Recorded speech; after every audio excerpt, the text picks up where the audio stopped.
One of the sweetest gifts in life is the gift of genuine friendships.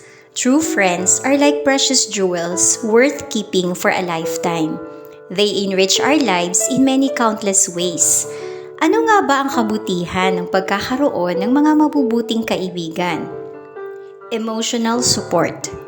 When times are tough, our friends provide us with the needed support system that helps us cope positively. Sila yung mga taong tumutulong sa atin para gumaan yung mga kabigatan natin sa buhay through their words of comfort, encouragement, and empathy. Hanggat kaya ng oras, lakas, at resources nila, nandyan sila in our times of need. Sense of belonging. Innate sa atin ang need for affiliation and belongingness. Friends fulfill that need in us. Feeling natin we're included, accepted, and connected. Further, our interactions with our friends enhance our social skills and widen our perspectives. We learn and grow as a person when we are with our circle of friends.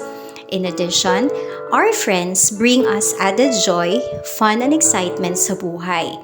Mahalaga ito sa ating overall mental health and well-being. Self-esteem booster. True friends affirm our strengths and honest enough to point out our weaknesses. Para silang cheerleaders na nagmamotivate sa atin to show off our capabilities. At the same time, they gently push us to work on our weak areas, to be better version of ourselves. Sila yung magsasabi sa atin na kaya mo yan.